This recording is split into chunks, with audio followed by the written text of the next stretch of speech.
Hey guys, welcome to BP, the Bible Perspective. We're going to get into what I feel is one of the most basic subjects and one that every Christian should not only know, but understand, but be secured in, and that is your salvation. So our topic is, can you lose your salvation? Our phrase is, salvation, can't earn it, can't lose it. Now before we continue on, don't forget to hit like on the video and subscribe to the channel. If you want to also throw in a comment or a question, feel free to do so in the comment section. Now this subject is actually an expansion from the daily word verse by verse as we're moving through the book of Romans. And as we came to the fifth chapter of Romans, I asked the question and I posted it on not only YouTube, but I posted it on Facebook. And it got, as this subject normally does, it got a lot of response. This subject draws a response. And of course, because people are concerned, people are curious, people want to know about their eternal salvation, their eternal security. Now, at the same time, how you approach this subject was going to depend upon your theological background. And so a lot of people approach this from their church, what they've been taught, their traditions, what the pastor say, what the bishop said, what the denomination says. We're going to, of course, as this title is, what is the Bible perspective? Let's get into the scriptures. And so we're going to tackle this as a subject. Can you lose your salvation? Salvation, can't earn it, can't lose it. Now I want to read something from John chapter 1. John chapter 1. And I found this is interesting when we went through the book of John. Just kind of left off. And by the way, one of the focus that we're going to deal with is, why do people believe that they can lose their salvation? In other words, the reason why I'm really doing this series is to tackle the issue from the perspective of those who believe they can lose their salvation. And I'm going to go to the scriptures that they use, that they interpret, my opinion, misinterpret. But first, I want to talk about what salvation is, so we can have something to measure it against. And of course, Facebook is not the best platform really for anything, because you really can't, and I'm going to lay out a case. In an exchange, people pick and choose how they were going to respond to what you're saying. So as we get into the scriptures here, I'm going to lay out this. I'm going to go right from the beginning, and let's talk about it from a thorough perspective. A thorough perspective. So in John chapter 1, and this is interesting because John reveals Jesus from eternity past. But I want you to notice something. So in verse 1 he says, "In the beginning was the Word, and the Word was with God, and the Word was God. He was with God in the beginning. All things were created through him, and apart from him, not one thing was created that has been created." Now John uses this term, word. It is logos in the Greek. But what he was, by choosing that word, it means to bring to expression, to bring to expression a thought or a concept. In other words, words bring to conception expressions, right? That's what words do. So now he's, of course, talking about Jesus as the Word. Now, why is he saying that? In particular to John's Gospel, when God decided that he was going to reveal himself to man, okay, he chose Jesus. He chose to capture the essence of the Trinity, the Godhead, in the person of Jesus. I'm going to show this quickly in Colossians. Get ready, y'all, because this is going to be some good Bible study. I like verse by verse teaching, but this kind of Bible study also is we're going to really focus on this subject, and I think it's important.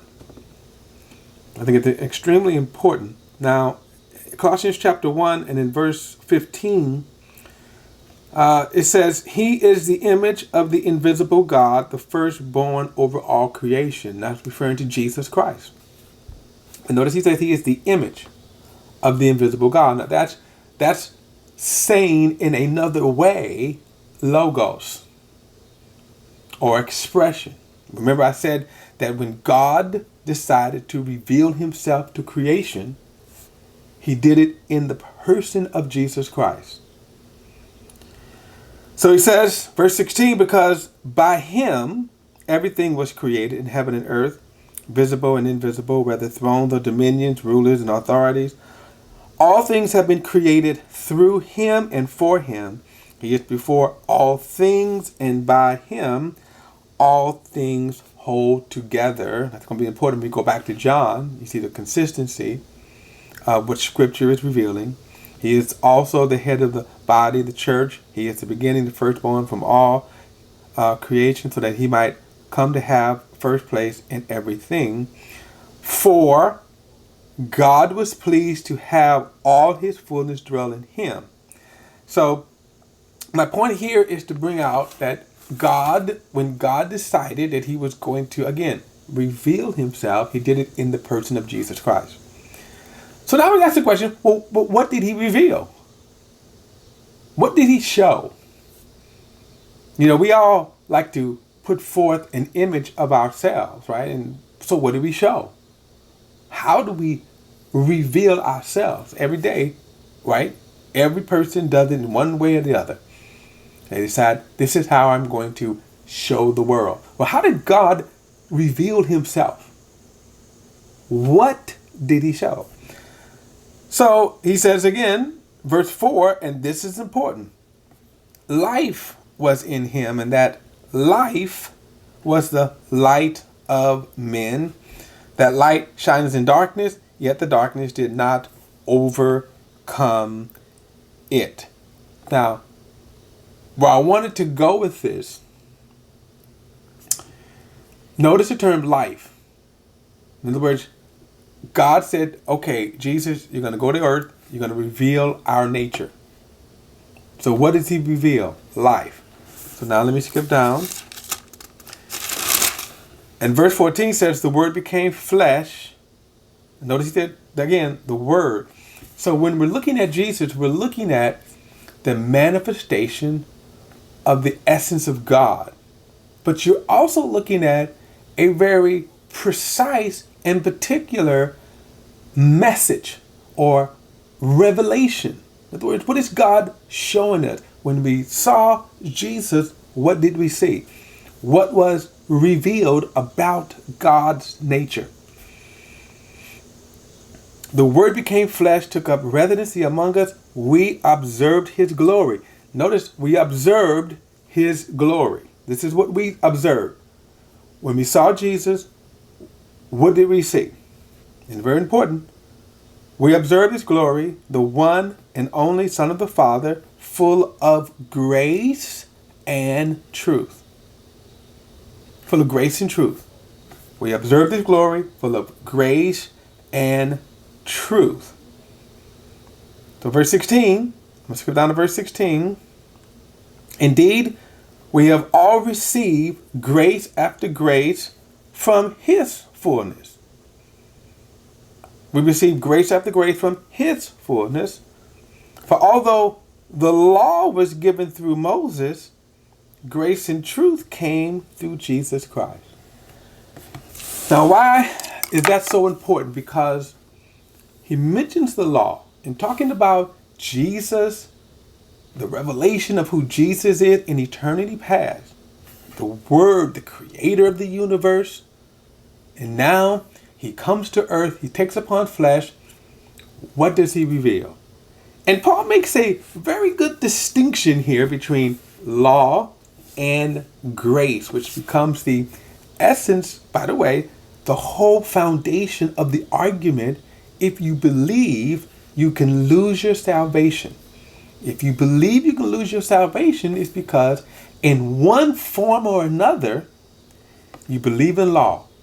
You believe that by practicing the law, okay, or doing the law, doing the deeds of the law, I'm going to accomplish my salvation. But notice he says the law came through Moses, but grace and truth came through Jesus. There's two different strands of salvation here. In other words, God did not bring salvation through the avenue of the law, but through the avenue of the Word, Jesus. Now, what is law? Because this is important. This is extremely important. The law was God's commandments and precepts and ordinances for the nation of Israel to be governed by. Broken up into three areas: the ceremonial or worship, God's precepts and commandments for Israel, how they were to worship him, meaning the temple, the sacrifices, and the worship. The law also contained the civil aspect, how to govern man, how man was to get along with one another. Okay? In other words, don't steal from one another. Don't murder one another. Don't covet your brother's wife, goods, possessions. And then there was the morality of the law. What was right and wrong? Okay? Now this section, and even parts of the other section of the civil, has affected the world to most. In other words, when we think about today, as we live today, nobody's offering sin offerings and sacrifices. Even Israel is not doing that. Okay, which is amazing, because if you believe in the Old Testament law, if the Orthodox Jew believes in the Old Testament law and rejects Jesus, then why did you stop offering sacrifices? Okay? But the morality part affected the world. In fact, through this knowledge, God brought to every quarter of the world throughout the various times and generations of mankind. So when we think about it, you have the kingdom of Israel that affected the nations around it. When the Babylonians invaded Israel, you had God's man that was right close. For example, Daniel was one of God's men who was a close advisor to Nebuchadnezzar. Nebuchadnezzar, of course, became a believer, right? After his encounter, he said, "Hey, God is my God." And we go on to the next generation, or the next kingdom, which was the Medes and Persians. Again, you had Daniel, but you had also other men of God that had favor. And of course, so the knowledge of God through his law was passed on through each world kingdom throughout time, which spread and affected the entire world. And even as we come over in Christianity, one of the most interesting things, we're not going to get into that, but Catholicism that reigned for over 10 centuries affected the world in terms of the knowledge of God. Okay. So the law then was God's precepts. It was God's declaration of right and wrong. But here is the problem. And this was something that the reason why John even mentions this, the reason why John says, hey, you cannot obey the law, the reason why John even comes to the place of making this distinction here. In other words, you have to say, well, why does he mention it here? Because during this time, Jesus comes head on with the religious system of Israel. The Pharisees taught the law. They were a group of people that emerged about 160 years before the birth of Christ. And they wasn't brought in by God. In other words, God didn't raise them up as he had done, but the prophets and other kings. The Pharisees came up politically, but they were also experts in the law. The Pharisees, unlike the Sadducees, really believed in the law, devoted themselves to the law, but because righteousness did not come to the law, as with all religions, the focus unfortunately began to be on just obeying the precepts. The problem is sinful man, and I'll get back to sinful man. But the ordinances began to be tradition or interpreted. In other words, the Pharisees began to make interpretations, about the law. Their focus was on, you have to keep the law. You have to obey the law. But their focus was on the law itself and not on God. One of the things about the worship part of God was to try to center people on God. In other words, who are you worship? Why are you performing these acts? And they should be performed unto God.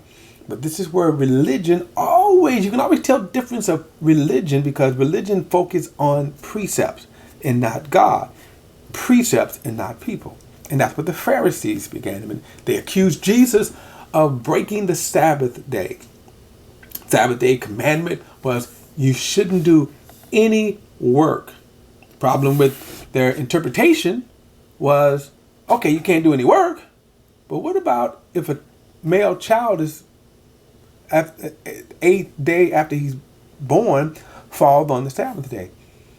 Well, they circumcise him. That's work. What about if their ox falls into the ditch? See, it takes work to bring that ox out. That's labor. Well, they're not going to lose money because they leave that ox in there. That ox could die, right? It could be damaged. That's profit. The point is, they so focus on commandments that they ignored other things. Like when Jesus healed, they didn't care about, wait a minute, God is the one that's healing. And even if we wanted to say he's violating the Sabbath day, God is the one who was healing on the Sabbath day. They said, no, we don't care about that. You broke the Sabbath day. The problem, of course, is the Pharisees fell into the deception of thinking they could be made right with God. And that's why Jesus was manifested, right? He took upon flesh, and notice, what did we observe? What did we observe? Now, back in John 1, in verse 18, listen to this.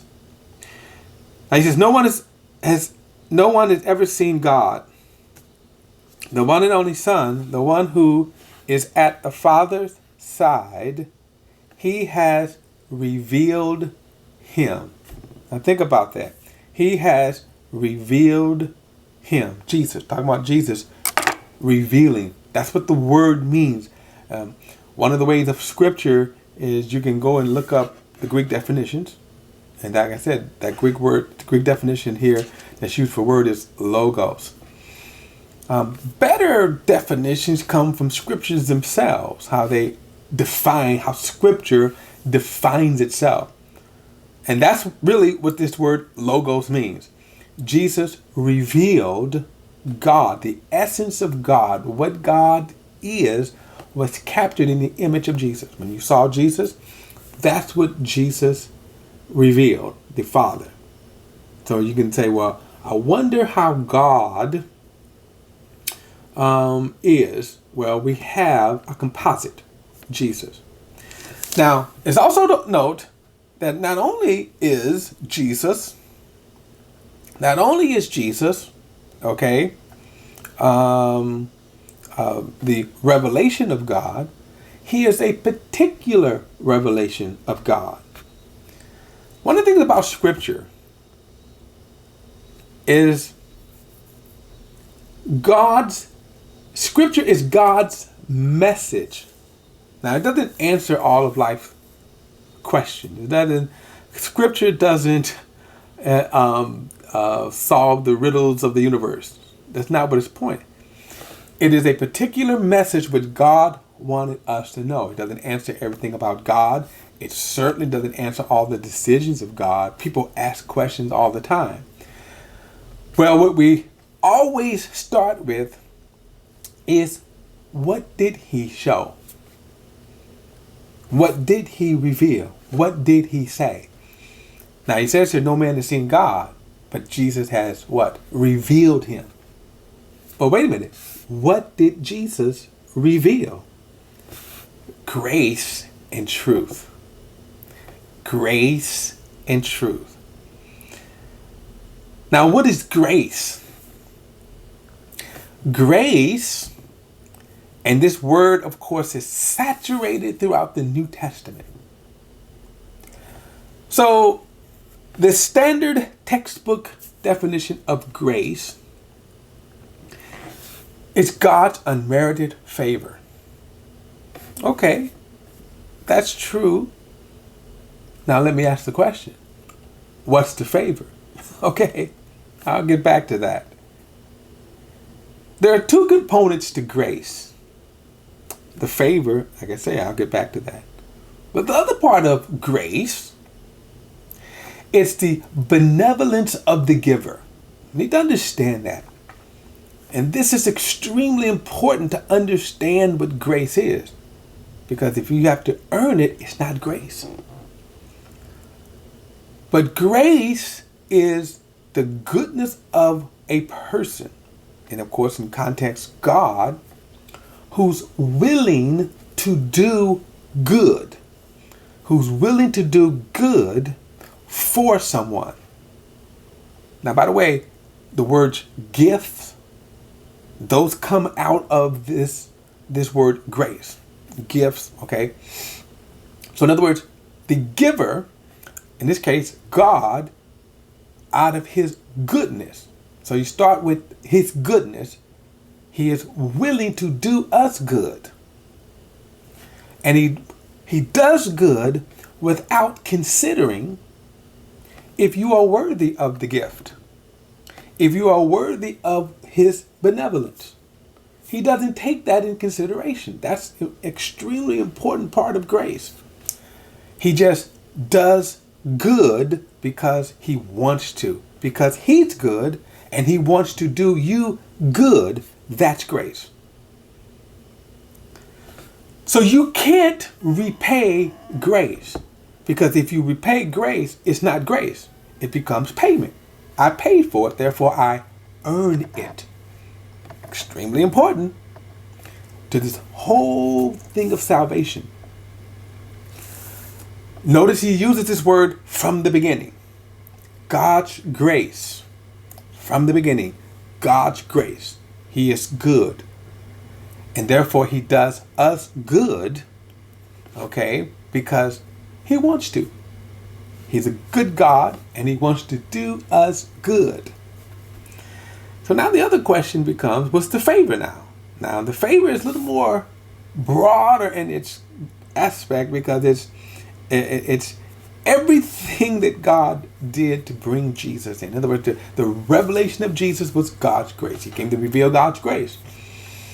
The act of Jesus dying on the cross, that was grace. Accomplishing. We're going to get into all of that. What does that mean as far as this act of salvation? Okay, in other words, what did Jesus accomplish on the cross?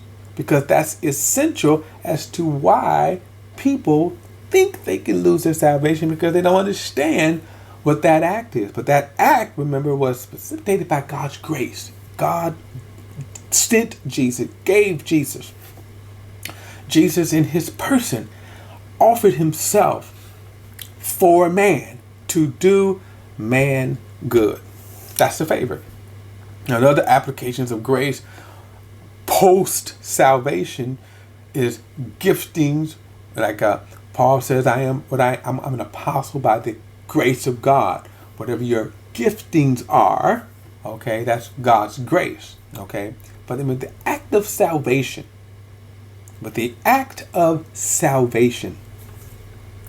Understand,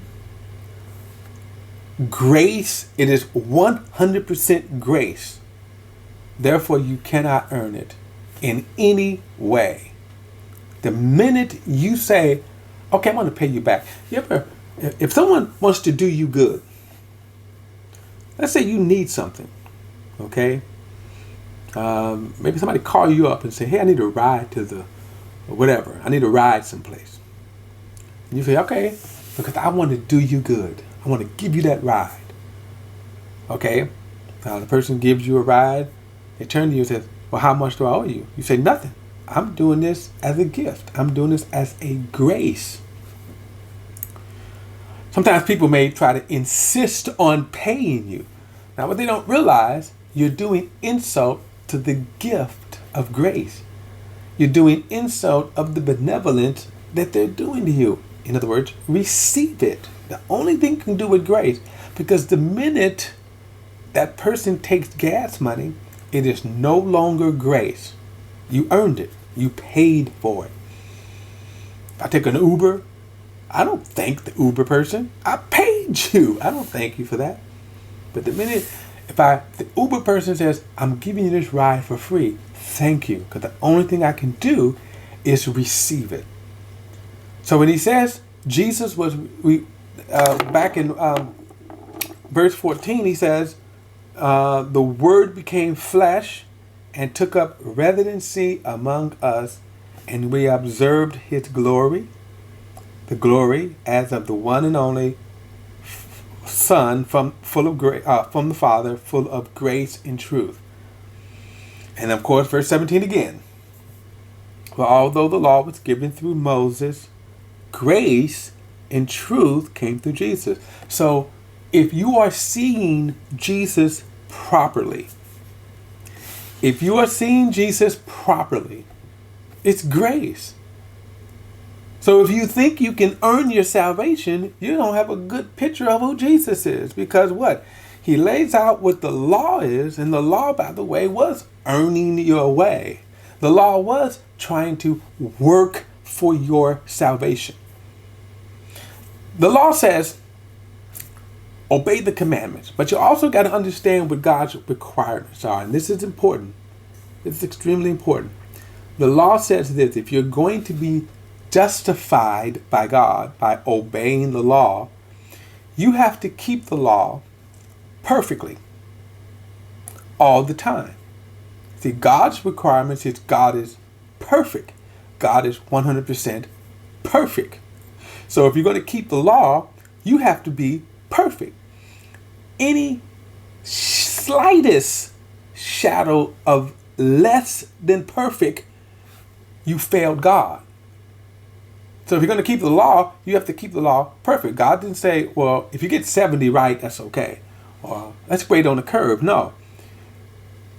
Breaking any part of the law, you failed God's standards. I'm going to get more in that in the next video when we talk about sin. Because now we got to understand what sin is, and we certainly have to understand what sin is from God's perspective. I'll see you in the next video.